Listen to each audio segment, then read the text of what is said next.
না মামা দেখুন, মমতা ব্যানার্জি একটা জিনিস শিখিয়েছে, মানুষের সঙ্গে থাকা।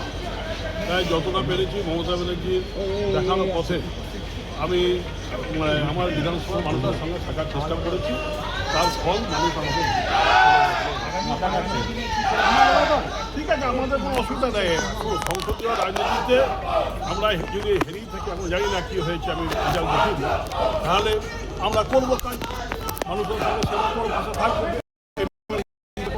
আর কি আছে, ডিএমএলএ হিসেবে কাজ করব এবং স্যার দেখিয়ে দেবো সামনের দিনে আবার রেজাল্ট আরও ভালো হবে এবং জেলাতেও রেজাল্ট ভালো হবে। বিজেপি কটাক্ষ করে বলছে যে যারা জিতেছে আপনার নাম করেও বলছে তারা তৃণমূল কদিন পরে বিজেপিতেই চলে আসবে, কি বলে?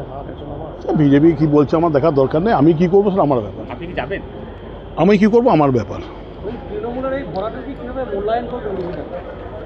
সেটা নিশ্চয়ই দল বসবে, তারা মিটিংয়ে বসবে, মিটিংয়ে আলোচনা হবে, নিশ্চয়ই সেখানে সব বলা হবে।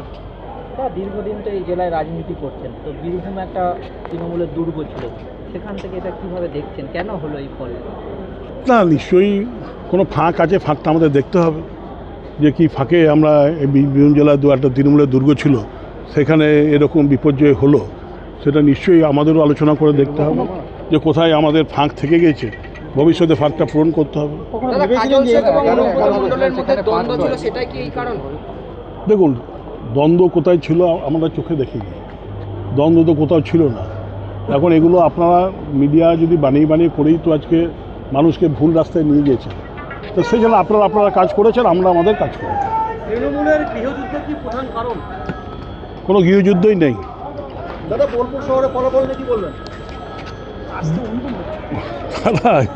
বোলপুর শহরে হয়েছে, খারাপ ফল হয়েছে।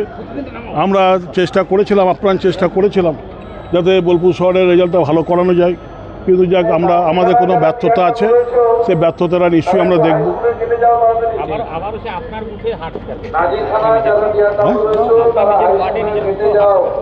বলো তো, হার তো যখন হয় তখন জিত হয়, তখন সবই জিত হয়, হার যখন হয় কিছু হার হয়, হার কিছু আমরাও বিশ্লেষণ করছি।